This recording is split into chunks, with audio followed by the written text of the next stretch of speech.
Сәлеметсіздер ме, құрметті көрермендер? Бүгін біз сіздермен денсаулық үшін өте маңызды тақырыпты талқылаймыз. Әрқайсымыз таңғы асымызды пайдалы әрі дәмді болғанын қалаймыз. Жұмыртқа таңғы астың патшасы екені даусыз. Ол ақуызға, дәрумендерге және минералдарға бай. Алайда осы пайдалы тағамды кейбір азық-түліктермен араластырғанда, ол денсаулығымызға зиян келтіретін қауіпті қоспаға айналуы мүмкін екенін білесіз бе?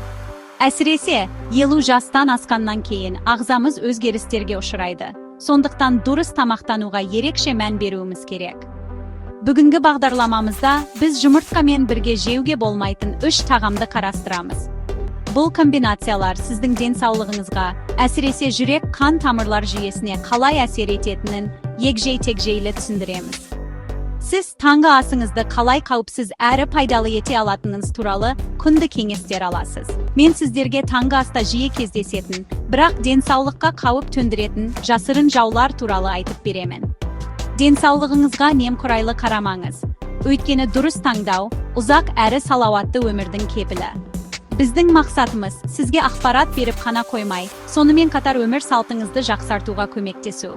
Денсаулық бұл біздің ең басты байлығымыз, ал дұрыс тамақтану осы байлықты сақтаудың кілті. Сондықтан жайғасып отырыңыздар, біз бастаймыз. Табағыңыздағы тағам сіздің досыңыз ба, әлде қасыңыз ба? Осы сұрақтың жауабын бүгін бірге іздейтін боламыз. Дайын болсаңыздар, алғашқы қауіпті қоспаға көшейік. Көпшілігіміз үшін жұмыртқа мен бекон таңғы астың классикалық үйлесімі. Оның хош иісі мен дәмі таңертеңгілік көңіл күйді көтеретін сияқты. Алайда, осы дәмді көрінетін комбинацияның артында үлкен қауіп жасырынып жатқанын білуіңіз керек. Бекон өңделген ет өнімі. Оның құрамында нитраттар мен нитриттер сияқты консерванттар көп. Бұл заттар ағзада канцерогендік қосылыстарға айналып, қатерлі ісік ауруларының даму қаупін арттыруы мүмкін. Сонымен қатар, беконның құрамында қаныққан майлар мен тұздың мөлшері өте жоғары.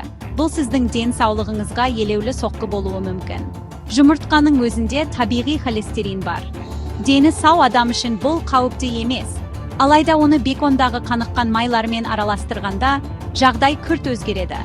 Қаныққан майлар денедегі жаман холестериннің, яғни төмен тығыздықтағы липопротеиндердің деңгейін көтереді. Бұл холестерин қан тамырларының қабырғаларына жабысып, атеросклеротикалық түйіндақтардың пайда болуына әкеледі.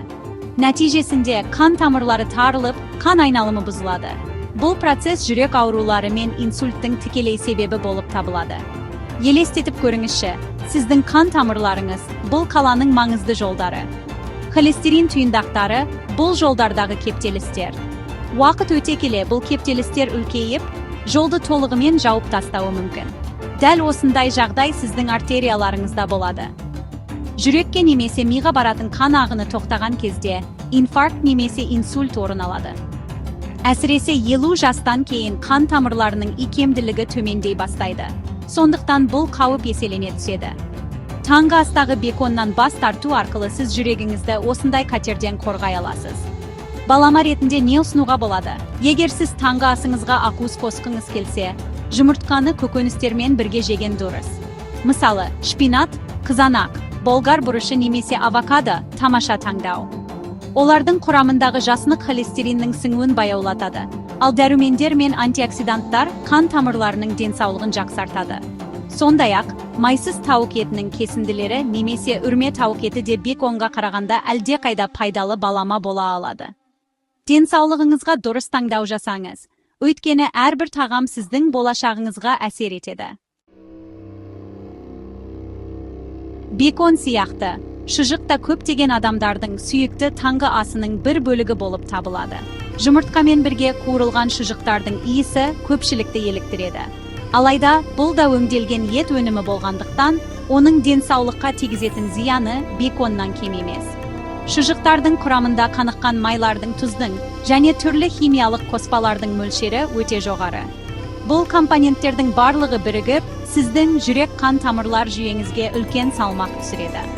Әсіресе, дүкендерде сатылатын шұжықтардың көпшілігінде еттің орнына май, тері және басқа да қосалқы өнімдер қолданылады. Қаныққан майлар жүрегіміздің басты жауларының бірі. Олар қандағы холестерин деңгейін арттырып қана қоймай, сонымен қатар ағзада қабыну процестерін тудырады. Созылмалы қабыну көптеген ауруларды, соның ішінде жүрек аурулары, қант диабеті және артриттің негізгі себебі болып саналады. Жұмыртқаны шұжықпен бірге жегенде, сіз ағзаңызға қаныққан майлардың қос дозасын аласыз.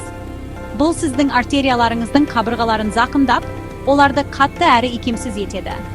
Бұл процесс атеросклероз деп аталады, және ол уақыт өте келе күрделі мәселелерге әкелуі мүмкін. Сонымен қатар, шұжықтардың құрамындағы тұздың мөлшеріне назар аудару керек. Тұзды шамадан тыс тұтыну қан қысымының жоғарылауына әкеледі.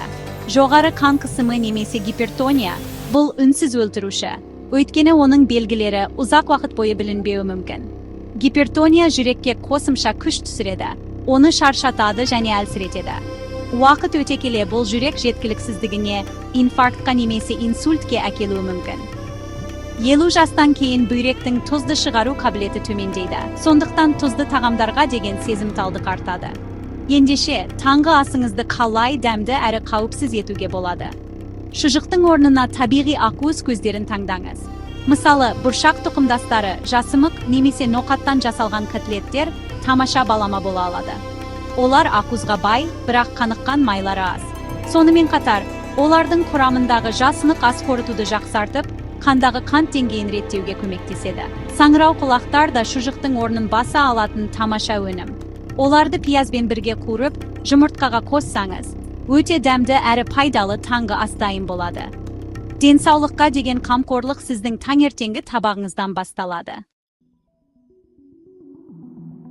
Қайырлы күн, құрметті көрермендер. Бүгін біз жұмыртқа мен балқытылған ірімшік туралы сөйлесетін боламыз. Бұл екеуі таңғы асқа арналған омлеттің ажырамас бөлігі сияқты көрінуі мүмкін.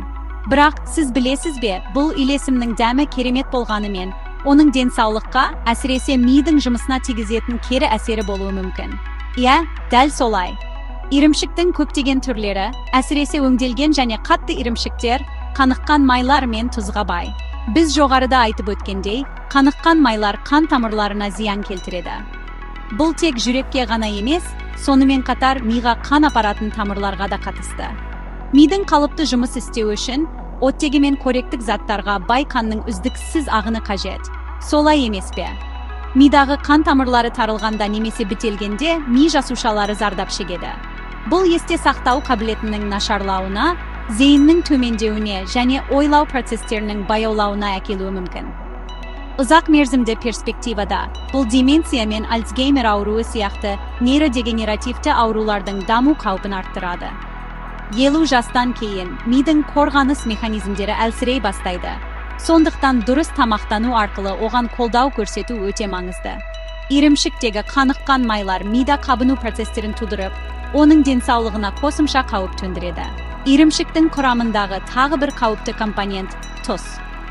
Тұзды шамадан тыс тұтыну тек қан қысымын көтеріп қана қоймай, сонымен қатар мидың қанмен қамтамасыз етілуіне тікелей әсер етуі мүмкін. Зерттеулер көрсеткендей, тұзы көп диета мидағы қан ағынын азайтып, когнитивті функциялардың төмендеуіне әкеледі. Сондықтан, жұмыртқа мен ірімшікті біріктіргенде, сіз миыңызға қос соққы жасайсыз. Біріншіден, қаныққан майлар арқылы қан тамырларын бітейсіз. Екіншіден, тұз арқылы қан қысымын көтеріп, қан ағынын нашарлатасыз. Олай болса, жұмыртқаға не қосуға болады? Егер сіз ірімшіктің дәмін жақсы көрсеңіз, оның майлығы аз және тұзы аз түрлерін таңдауға тырысыңыз. Мысалы, рикотта, сүзбе немесе майсыз фета ірімшігі жақсы балама бола алады. Оларды аз мөлшерде қолданыңыз. Ең жақсы нұсқа жұмыртқаны пайдалы майларға бай азық түліктермен біріктіру. Авокадо, омега-3 май қышқылдарына бай тамаша таңдау. Бұл майлар мидың денсаулығын жақсартып, есте сақтау қабілетін арттырады. Сонымен қатар, зәйтүн майы, жаңғақтар және зығыр дәндері де ми үшін өте пайдалы. Таңдау сіздің қолыңызда, миыңызды қорғаңыз, немесе оны қауіпке итеріңіз. Міне, құрметті достар, біз бүгін таңғы асымызды қалай қауіпсіз әрі пайдалы ете алатынымызды талқыладық. Есіңізде болсын, жұмыртқаның өзі керемет тағам. Мәселе жұмыртқада емес, оны немен бірге жейтінімізде. Бекон, шұжық және майлы ірімшік сияқты өңделген өнімдерден бас тарту арқылы, сіз өзіңізді жүрек ауруларынан, жоғары қан қысымынан, және тіпті есте сақтау қабілетінің нашарлауынан қорғай аласыз. Әсіресе 50 жастан асқаннан кейін, ағзамыз бізден ерекше күтімді талап етеді. Бұл біздің денсаулығымызға жауапкершілікпен қарауға тиіс кезең. Мен сіздерді таңғы ас мәзіріңізді қайта қарауға шақырамын. Табағыңызға көбірек көкөністер, пайдалы майлар мен табиғи ақуыз көздерін қосыңыз. Шпинат, авокадо, саңырау құлақтар, бұршақ тұқымдастары бұл сіздің денсаулығыңызды нығайтатын тамаша таңдаулар. Әрбір тамақтану бұл сіздің ағзаңызға жасайтын инвестицияңыз. Сіз не жесеңіз, солсыз. Сондықтан денсаулығыңызға пайдалы, ұзақ әрі бақытты өмір сүруге көмектесетін таңдаулар жасаңыз. Кішкентай өзгерістердің өзі үлкен нәтижелерге әкелетінін ұмытпаңыз. Бүгін менімен бірге болғандарыңыз үшін рахмет. Егер бұл ақпарат сізге пайдалы болса, арнамызға жазылып, лайк басуды және осы видеоны жақындарыңызбен бөлісуді ұмытпаңыздар. Сіздің денсаулығыңыз біздің басты мақсатымыз. Келесі кездескенше сау болыңыздар. Өзіңізге және денсаулығыңызға қамқор болыңыз. Өйткені сіз бұған лайықсыз.